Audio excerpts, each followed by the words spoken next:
সুপ্রিয় শ্রোতা, গল্প পাঠের আসর চ্যানেলে শুনতে যাচ্ছেন সুনীল গঙ্গোপাধ্যায় রচিত একা এবং কয়েকজন উপন্যাসটির ৭৩তম পর্ব। আমি ওয়ারা করিম, সাথে থাকুন। সূর্য সেখানে কতক্ষণ বসে আছে তার খেয়াল নেই।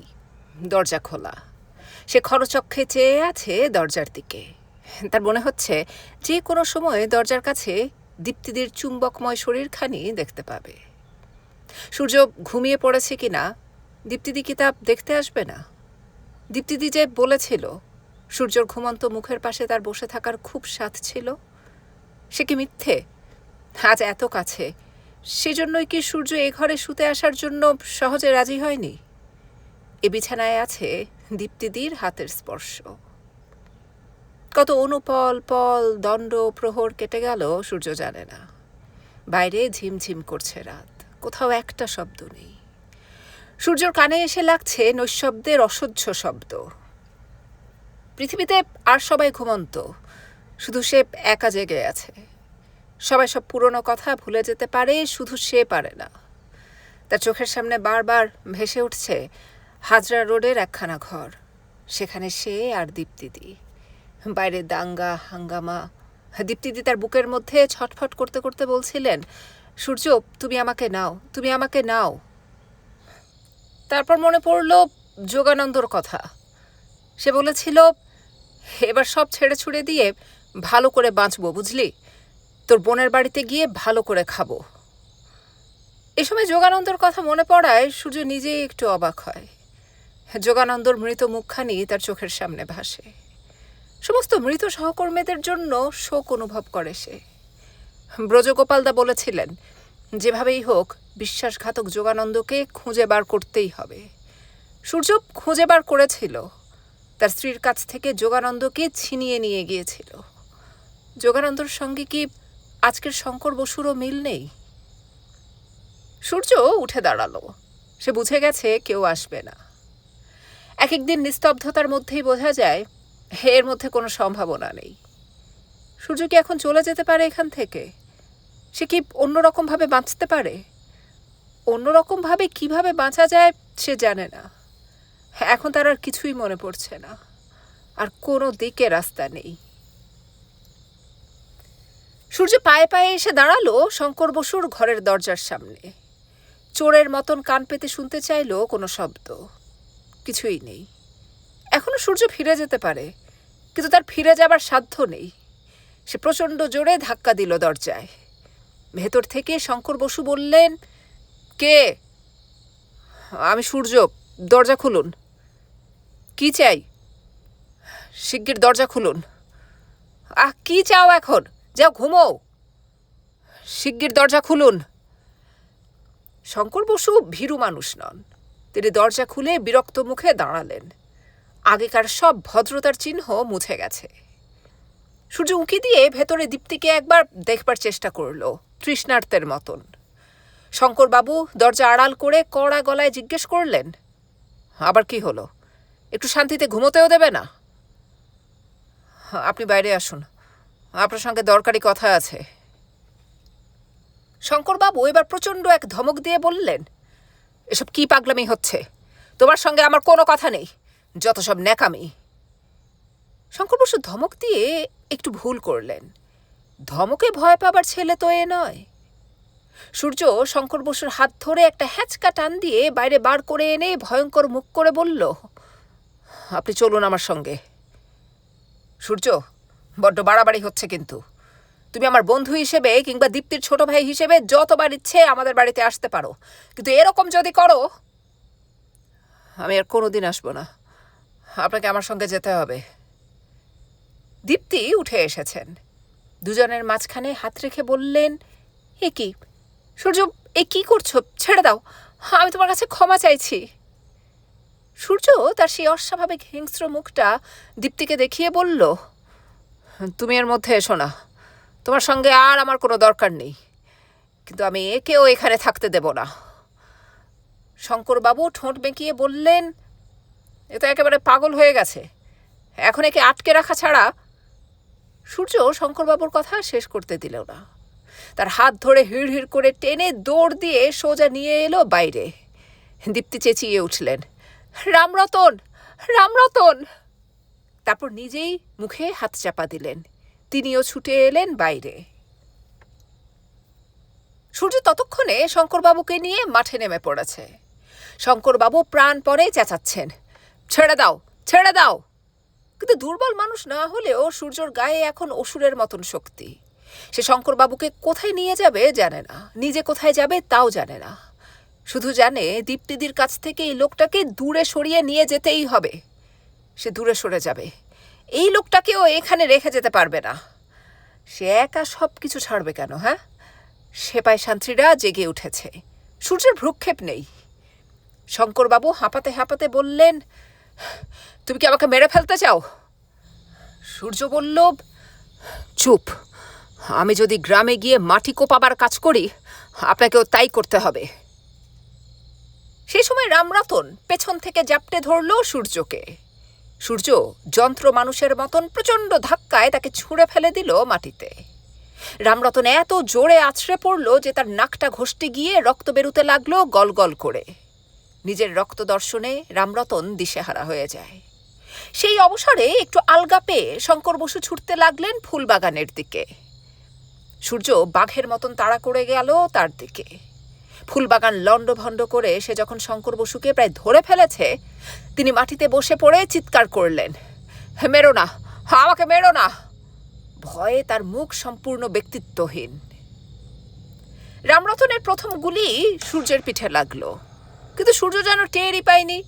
তখনও সে শঙ্করবাবুর দিকে হাত বাড়িয়ে বলছে, মারব না, উঠে আসুন। সেটাই সূর্যর শেষ কথা। রামরতনের দ্বিতীয় গুলি লাগবার সঙ্গে সঙ্গে সূর্য পড়ে গেল মাটিতে। কয়েকবার উল্টে পাল্টেই তার শরীরটা স্থির হয়ে গেল। রামরতন ততক্ষণে কাছে এসে গেছে। শঙ্করবাবু বিহ্বলভাবে একবার তার দিকে আর একবার সূর্যর দিকে তাকালেন।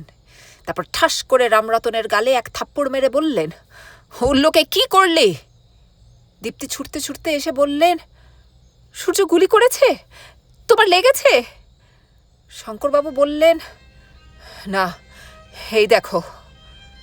দীপ্তি নিচু হয়ে সূর্যর গায়ে হাত দিয়ে বলল, হে কি, ও উঠছে না কেন? অজ্ঞান হয়ে গেছে? শঙ্করবাবু বললেন, সব শেষ। দীপ্তিকে যেন কেউ চুলের মুঠি ধরে হ্যাঁচকাভাবে টান দিল। তিনি সূর্যের বুকের উপর হাতটা রাখলেন, আর একটাও কথা বলতে পারলেন না। সে সময় তার চোখে কান্না এলো না। সমস্ত শরীরের মধ্যে এলোমেলো গরম হাওয়া ঘুরছে। একটা চিন্তাই তার মাথায় গেঁথে গেল, আমি কেন জন্মেছিলাম? এই ব্যর্থ ভীতু জীবন নিয়ে আমি কি করব? শঙ্করবাবু বিহ্বল ভাবটা হঠাৎ কাটিয়ে উঠলেন। অত্যন্ত ব্যস্ত হয়ে পড়ে বললেন, দারুণ কেলেঙ্কারি হয়ে যাবে, আমার মান সম্মান। খবরের কাগজে যদি... দীপ্তি, শিগগির ওঠো, ঘরে যাও। সূর্যের সঙ্গে আজ তোমার দেখা হয়নি। ও জোর করে এখানে ঢুকে আমাকে মারতে এসেছিল। থানায় খবর দাও। হ্যাঁ রামরতন, দৌড়ে যা। ও যে রিক্সা করে এসেছিল, সেই রিক্সাওয়ালাকে ধর, সে সাক্ষী দেবে। এই, তোমরা কেউ ওর বডি এখন ছোবে না। শঙ্করবাবু দীপ্তিকে ধরে তুললেন।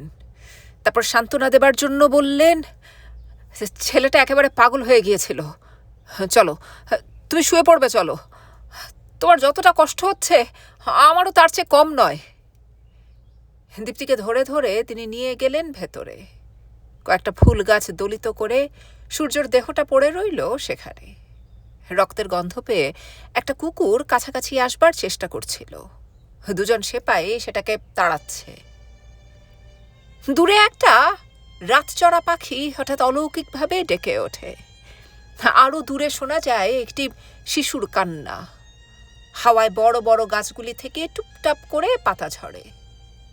নির্জন রাস্তায় ভয় তাড়াবার জন্য একজন লোক জুতোর শব্দ তুলে ও গান গাইতে গাইতে যায়। গির্জায় ঘণ্টা বাজে। বোঝা যায় জীবন ঠিক বয়ে চলেছে। সূর্যের মুখখানা আকাশের দিকে ফেরানো। ফিকে জ্যোৎস্নাতেও স্পষ্ট দেখা যায় এখনো সেখানে রাগ আর অভিমানের আঁকাবাঁকা রেখা পড়ে আছে। আর কোনো দিন মুছবে না। পাহাড়ে দ্রুত উঠতে নেই, সহজেই ক্লান্ত হয়ে পড়তে হয়। তবু আমি জেদ ধরে তাড়াতাড়ি উঠেছিলাম। জলা পাহাড়ের ওপরটাতে কোনো দিন ওঠা হয়নি, আজ উঠবই। ঘোড়া নিইনি, কয়েকদিন ঘোড়ায় চড়ে দেখেছি, ভালো লাগে না। জোরে ঘোড়া ছোটাতে না পারলে কোনো আনন্দ নেই। বিশ্রাম নেবার জন্য একটা কচ্ছপের পিঠের মতন পাথরের উপর বসে সিগারেট ধরাতেই চোখে পড়ে শ্বাসরোধকারী দৃশ্য। বহু নিচে উপত্যকায় আবার সিগারেটের ধোঁয়ার মতনই হালকা কিন্তু বিপুল পরিমাণে ধোঁয়ার মতন মেঘ কুণ্ডলি পাকিয়ে ঘুরছে, যেন জীবন্ত। পুরু সবুজ গালিচার মতন অরণ্য মাঝে মাঝে ঢাকা পড়ে যায়। আবার যখন দৃশ্যমান হয় তখন মনে হয় সব কিছুই যেন অপরূপ ভালোবাসার মতন স্তব্ধ হয়ে আছে। আমি ঘাড় ঘুরিয়ে দেখার চেষ্টা করি জমাট মেঘের আড়াল থেকে কাঞ্চনজঙ্ঘা জেগে উঠেছে কিনা। জাগেনি, অথচ মাথার উপরে আকাশ এত নীল। পথ ঘুরে গেছে নিচে, অনেক নিচে কয়েকটি ঘোড়ার পিঠে দুটি রমণী ও একজন পুরুষ। এত দূর থেকেও চিনতে অসুবিধা হয় না। সিগারেটটা শেষ করে আমি আবার উঠতে শুরু করি। একটা লজেন্স পুড়ে দিই মুখে। টক মিষ্টি স্বাদটা ভালো লাগে। আজ সব কিছুই ভালো লাগছে। আজ আমি নিজেকেও ক্ষমা করতে পারি। এই সমূহ প্রকৃতির মধ্যে এত নিবিড়ভাবে দাঁড়িয়ে থেকে এমন অসম্ভব মায়া জেগে ওঠে যে ইচ্ছে হয় নিজের জীবনটাকে নিজেই আদর করি। অথচ আমি ভেবেছিলাম প্রকৃতির কাছে আমার কোনো সান্ত্বনা নেই। এই রূপও আমাকে মুগ্ধ করতে পারবে না। এই আকাশ ও পটভূমিকার গম্ভীর পাহাড়, এসবই তো পুরনো। উপত্যকার অরণ্য কিংবা খেলনার শহর কিংবা এই সঞ্চরমান মেঘ, এসবই তো বহুকালের পুরনো দৃশ্য। যা পুরনো তা আমাকে আনন্দ দেবে কি করে? তবে এই জলা পাহাড়ে এসে যুক্তি হার মেনে যায়। ভালো যে লাগছে, প্রকৃতির মধ্যে এসে প্রায় অতিপ্রাকৃত ভালো লাগা, তা অস্বীকার করি কি করে? দার্জিলিংয়ে নাও তো আসতে পারতাম এই সময়, যেমন মানুষ হয়ে না জন্মাতেও পারতাম, কিংবা অন্য কোনো বাবা মায়ের সংসারে অন্যরকম মানুষ হয়ে আরেক রকম কাহিনীর মধ্যে জীবনটা কাটতে পারত। আমার পুরী যাবার কথা ছিল, হঠাৎ দার্জিলিং চলে আসা। না আসলে এইরকম নির্জনে নিজের কাছেও সত্যি কথাটা প্রকাশ করতে দ্বিধা হয়। রেনুরা দার্জিলিং বেড়াতে আসছে শুনেই কি আমি পুরী যাবার পরিকল্পনাটা বদলাইনি? আমি আজ মনে মনে বলেছিলাম, রেনুরা যাচ্ছে তো কি হয়েছে, আর কেউ কি দার্জিলিং যেতে পারে না? কাকেই কথাটা বোঝাচ্ছিলাম, আমাকে তো কেউ দার্জিলিং আসতে বারণ করেনি। এই এক রকমের লুকোচুরি খেলা। আমি রেনুকে এড়িয়ে যাই, আবার দূর থেকে ওকে দেখি। রেনুকে আমার ঠিকানা জানাই না, অথচ ইউনিভার্সিটির ছুটির পর দূর থেকে রেনুকে এক ঝলক দেখে নেবার জন্য ছটফট করে। আমার এই ছেলে মানুষিতে আমি অনেক সময় ভ্রুকুটি করেছি কিংবা হেসেছি। একই শরীরের মধ্যে আমি ছেলে মানুষ এবং সমালোচক। এরকম হয় বুঝি? একটা পাথরের গায়ে কারা যেন নাম লিখে গেছে। কয়েকটা নাম বেশ টাটকা: পার্থ প্লাস ব্রততী, মিনা প্লাস শীতল, ঝুমু, কুমু, ঝর্ণা এবং খোকন। একজন লিখেছে স্বপ্না আমি তোমাকে, তারপর একটা অসভ্য শব্দ, খড়ির লেখা। আমি ওই শব্দটা হাত দিয়ে মুছে ফেললাম। যে লিখেছে সে বোকা। ওই শব্দটা এত প্রকটভাবে বলার তো দরকার নেই, শুধু আমি তোমাকে বললেই তো সব কিছু বোঝা যায়। পাথরটার সামনে একটা খালি সিগারেটের প্যাকেট, পুরনো খবরের কাগজ ও একটি মেয়েদের চুলের কাঁটা পড়ে আছে, যেন একটা গল্প। আমি চুলের কাঁটাটা তুলে নিলাম। মনে হয় রূপোর তৈরি, কিংবা জার্মান সিলভারেরও হতে পারে। আসল রূপো না জার্মান সিলভার, এই সমস্যার মীমাংসা করার বদলে অনেক সহজ কাঁটাটা ছুঁড়ে ফেলে দেওয়া। আমি তাই দিলাম, অনেক দূরে উপত্যকার দিকে। কোনো পাহাড়ি মেয়ে একদিন ওইটা কুড়িয়ে পেয়ে খুশি হবে হয়তো। আমি দেখতে পেলাম সেই মেয়েটির উৎফুল্ল মুখ। কাঁটাটা হাতে নেওয়ার ফলে আমার হাতে কি একটা মিষ্টি গন্ধ লেগে গেছে। আমি পাচ্ছি যেন, কিংবা কল্পনা। আজ যে এখানে কোনো লোকজন নেই, এটা বেশ একটা ভালো ব্যাপার। বেশি লোকজন থাকলে একটুও আরাম পেতাম না। একা থাকা আমার অভ্যেস হয়ে গেছে। মায়ের মৃত্যুর পর আমার আর কোনো বন্ধন নেই। এবার বিদেশে যাব লুকিয়ে চুরিয়ে নয়, বিমানবন্দরে সবাই আমাকে বিদায় জানাতে আসবে, অসংখ্য রুমাল উড়বে, বিদায় বিদায়। বাবা হরিদ্বারে থাকেন, আমৃত্যু ওইখানেই থাকতে চান, সেটাই সবচেয়ে ভালো ব্যবস্থা। কলকাতায় থাকার আর তো কোনো যুক্তি নেই। একমাত্র আকর্ষণ ছিল বাড়িটা। বাবা ভেবেছিলেন সূর্যদার অবর্তমানে ওই বাড়িটা আমাদের হয়ে যাবে। তার মতন সংসারে ব্যর্থ মানুষেরও ওইটুকু বিষয়বুদ্ধি থাকে। মৃত্যুর আগে মা এই বিশ্বাস নিয়েই গেছেন যে তার স্বামী ও পুত্রের একটা নিজস্ব বাড়ি হয়েছে। মা খুশি মনেই গেছেন, কিন্তু বাবাকে নিরাশ হতে হয়েছে। সূর্যদা ব্যবসা করার ঝোঁকে তার বন্ধুদের প্ররোচনায় মাত্র 10,000 টাকায় বাড়িটা বন্ধক দিয়েছিল। আমার তো মনে হয় ভালোই করেছিল। সর্বস্ব উড়িয়ে দেবার নেশায় পেয়ে বসেছিল সূর্যদাকে। যে তার জীবনটাকে ওরকমভাবে খরচ করে দিতে পারে, সে কেন এই বাড়িটাকে আটকে রাখতে যাবে? এতেই সূর্যদাকে মানিয়েছে। কিন্তু বাবা ওই বন্ধকের খবর জানতে পেরেও আশা করেছিলেন 10,000 টাকা ফেরত দিয়ে বাড়িটা পেয়ে যাবেন। কিন্তু কোন অধিকারে বাবা সূর্যদার উত্তরাধিকারী হবেন? বাবা এই নিয়ে মামলা মোকদ্দমা করতে গিয়ে আরও ক্ষতিগ্রস্ত হয়েছেন। বাড়িটা ছেড়ে আসার পরও 2-1 দিন ওই বাড়ির সামনে দিয়ে হেঁটেছি। সে সময় মনের মধ্যে যে একরকম দুঃখ দুঃখ ভাব হয়, সেটা আসলে আরামদায়ক। না হলে স্বেচ্ছায় ওইদিকে যাওয়া কেন? আমি পাহাড় শিখরে উঠব, আর কত দূর? আমাকে উঁচুতে উঠতে হবে, যে জায়গায় আছি তার চেয়েও উঁচুতে। যেখানেই যাই মনে হয় আরও দূরে কোথাও আরও সুন্দর জায়গা আছে। এই জীবনের বদলে অন্য রকম জীবন। অশ্বারোহীরা অনেকটা এগিয়ে এসেছে। আমি দ্রুত পা চালালাম, তবু বাধা পড়ে। এই সুন্দর ঘাসফুলটা ছেড়ব না? পাহাড় শিখরে যারা দ্রুত উঠতে চায়, তারা কি কখনো কয়েক মুহূর্ত থেমে একটা ফুলের গন্ধ নিতে চায় না? এই প্রশ্নটা আমাকে একটা দ্বিধার মধ্যে ফেলে দেয়।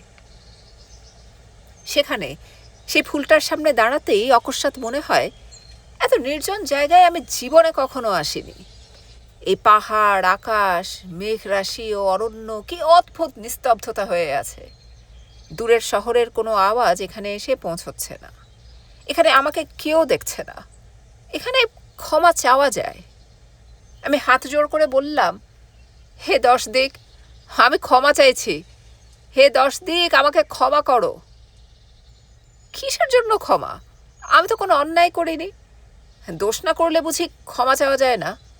এ বিরাট সুন্দরের কাছে এসে ক্ষমা চাওয়া ছাড়া আর কি করার থাকতে পারে? এই পৃথিবীতে জন্মেছি, অথচ তার এই বিপুল রূপরাশির যোগ্য হয়ে উঠতে পারিনি আমি। এজন্য তো ক্ষমা চাইতে হয়। একটু পরে একজন অশ্বারোহিণী চিৎকার করে ডাকল, বাদলদা!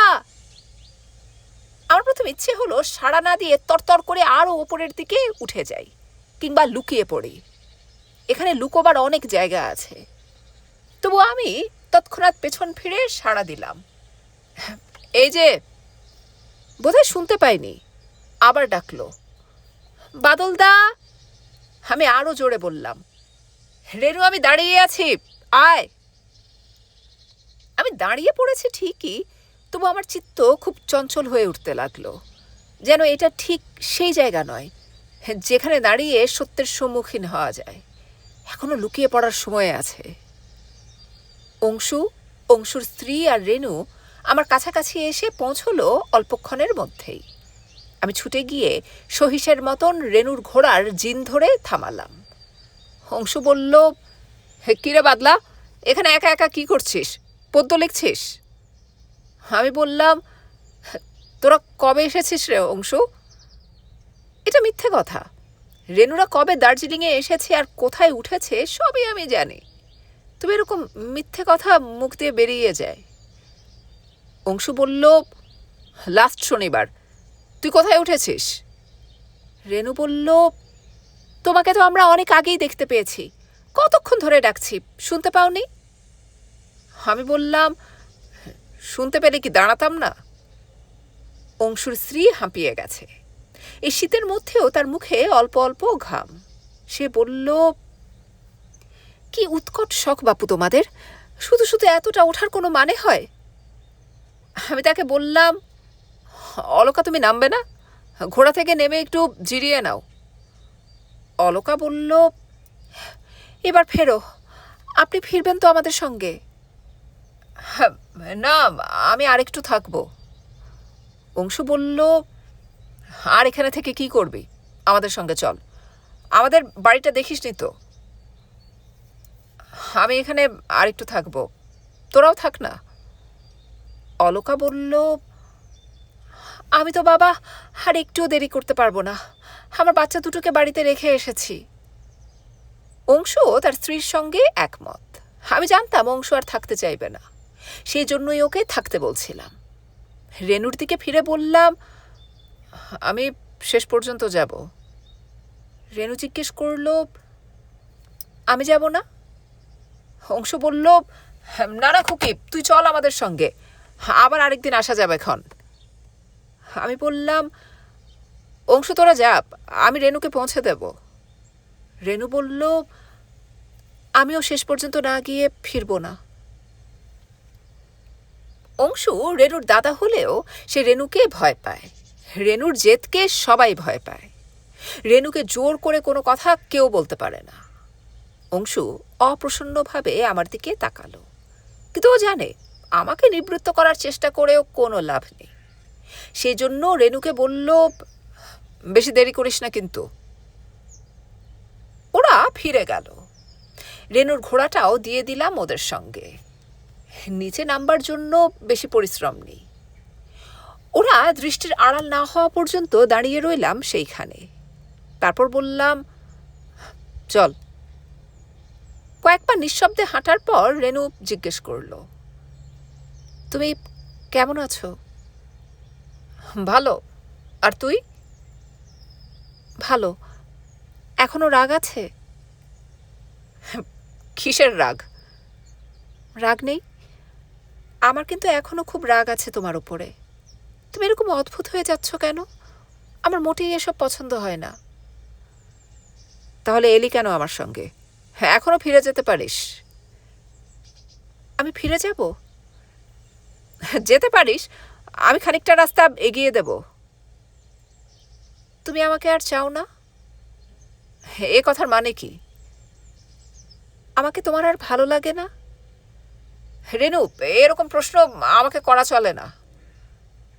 তুমি উত্তর দেবে না? শোন রেনু, পৃথিবীতে যত সত্য আছে তার চেয়েও বড় সত্য এই যে আমি শুধু তোকেই চাই। সারা জীবনের মতন এটা ঠিক হয়ে গেছে। আমি তোকে পাবো কি পাবো না, তুই আমাকে অগ্রাহ্য করিস কিংবা ভুলে যাস, এসব কিছুর ওপরেই আমার চাওয়াটা নির্ভর করে না।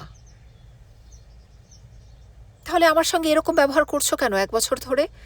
আমি ভেবেছিলাম তুমি প্রতিজ্ঞা ভেঙে ফেলেছ। ও যে বললাম, আমার দিকটা সারা জীবনের মতন ঠিক হয়ে গেছে। তোর দিকটা আমি ঠিক বুঝতে পারিনি বলেই দূরে সরে গিয়েছিলাম। আমার দিকটা তুমি অন্যরকম কি বুঝলে? আমি বুঝি খারাপ? রেনু, তুই কখনো খারাপ হতে পারিস না। আমি তোর অযোগ্য বোধ হয়, সবসময় আমার এই কথাটা মনে হয়। রেনু একটু থমকে দাঁড়ালো। তার মুখে হালকা মেঘের ছায়া। না, ছায়া নয়, এখন সত্যিকারের মেঘ ঘিরে আছে আমাদের। আমরা পরস্পরের কাছে একটুক্ষণের জন্য অস্পষ্ট হয়ে যাই। সে মেঘের মধ্যেই রেনু তার হাতটা বাড়িয়ে দিয়ে বলল, তুমি আমার হাত ছুঁয়ে আবার প্রতিজ্ঞা করো, আর কোনোদিন এরকম কথা ভাববে না। আমি রেনুর হাতটা নিজের মুঠোয় নিলাম। বড় ঠান্ডা।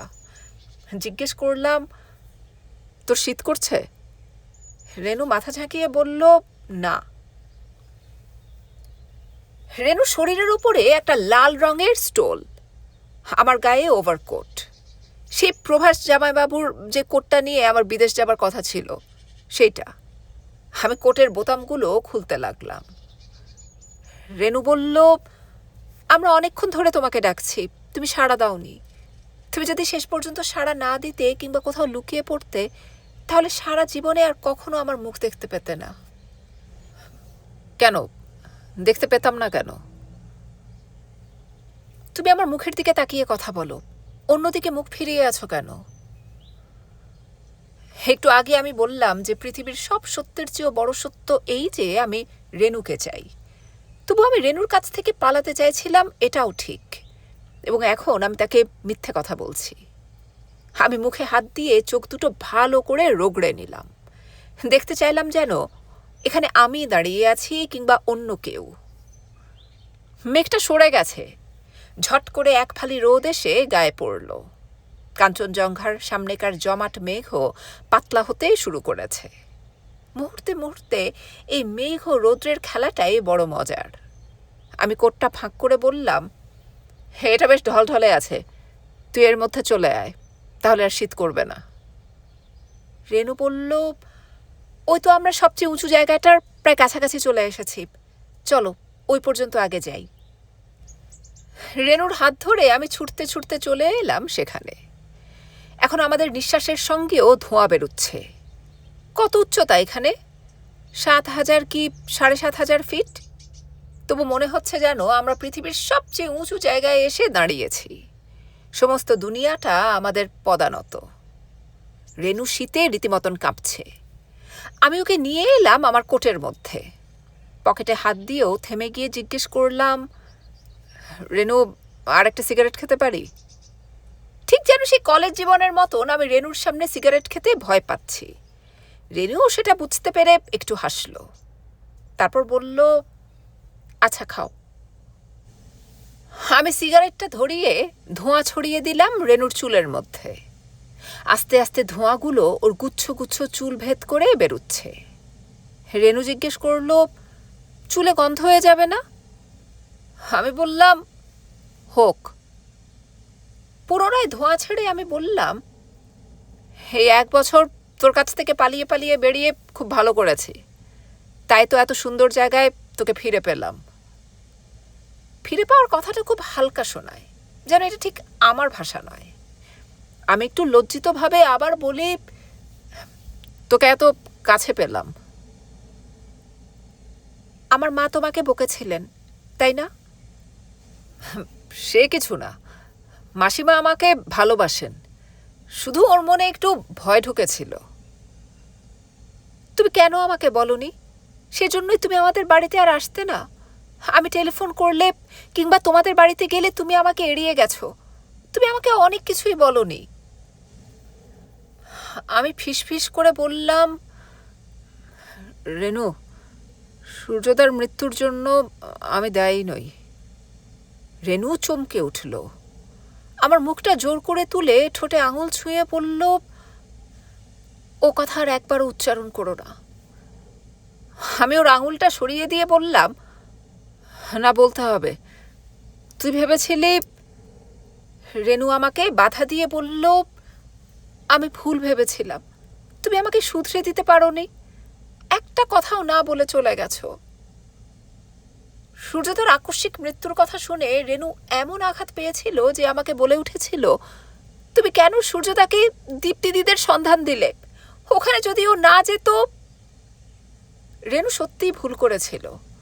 আমি সূর্যদাকে দীপ্তিদির বিষয়ে একটাও কথা বলিনি কখনো। দীপ্তিদি একজন মন্ত্রীর স্ত্রী, একথা সূর্যদা কোনো না কোনো উপায়ে ঠিকই জেনে যেত। সেইভাবেই জেনেছে, এতে আমার কোনো ভূমিকা নেই।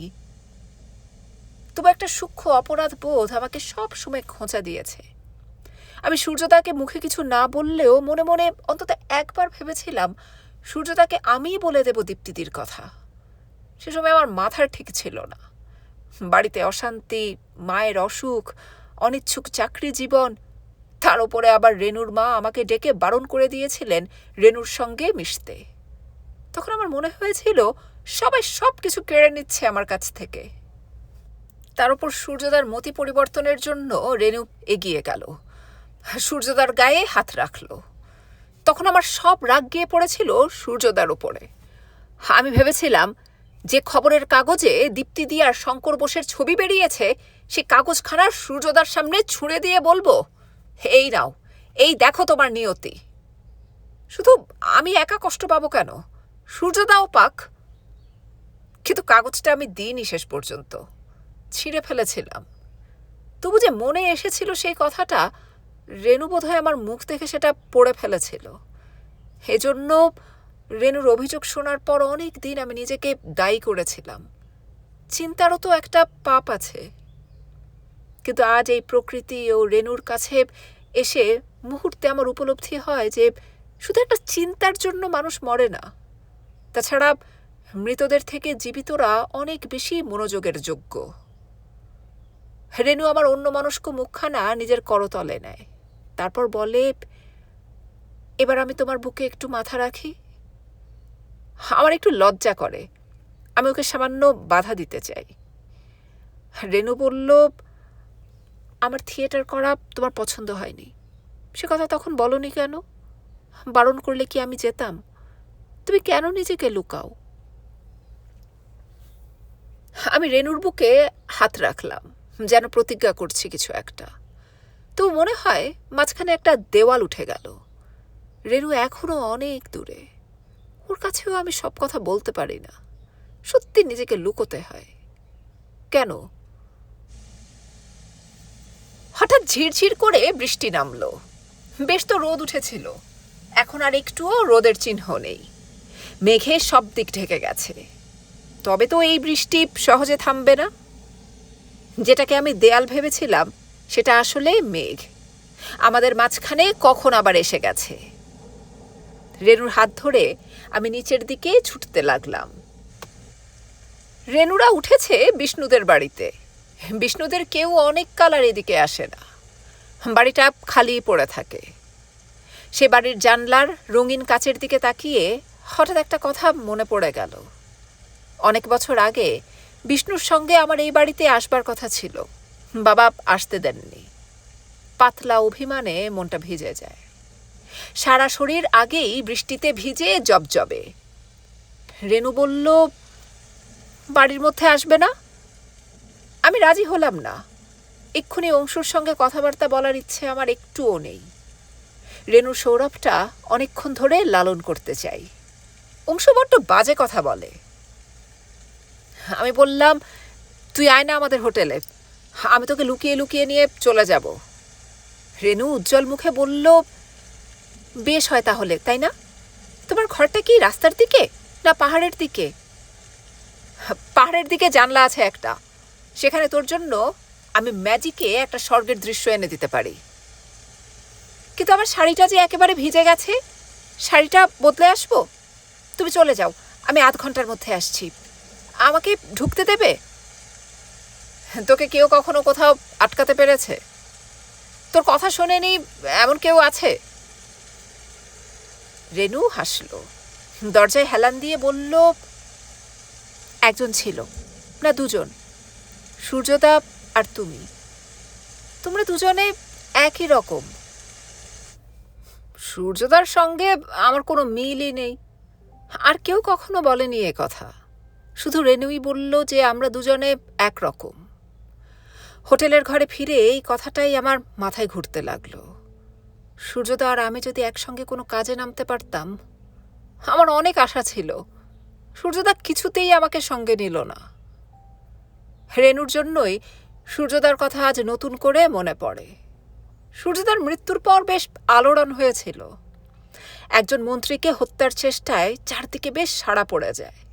অনেকে বলেছিল সূর্যদা আরসিপিআই এর মেম্বার। সেই পার্টি থেকে আবার প্রতিবাদ করা হয়। শঙ্কর বোসকে সূর্যদা পিস্তল হাতে নিয়ে বাংলোর মাঠে তাড়া করেছিল। এই দৃশ্যটা সূর্যদার চরিত্রের সঙ্গে মানায় বটে, তবু আমরা অনেকেই বিশ্বাস করতে পারিনি। সূর্যদা খুন জখমের লাইন ছেড়ে দিয়েছিল। তাছাড়া ব্যক্তিগত কারণে যারা খুন করে তারা খুনি। সূর্যদা সেই চরিত্রের নয়। বর্দিও বিশ্বাস করেনি। বর্দি বলেছিল 42 সালে যে সময় সূর্যদা আশ্রয় নিয়েছিল ওদের বাড়িতে, সেই সময়ে বর্দি ওর পিস্তলটা সরিয়ে নেয়। সূর্যদা তো আর কোনোদিন সেটার খোঁজ করেনি। সেটা বহুদিন পড়েছিল বর্দির কাছে। বছর 3 আগে বর্দি সেটা গঙ্গায় ফেলে দিয়েছে।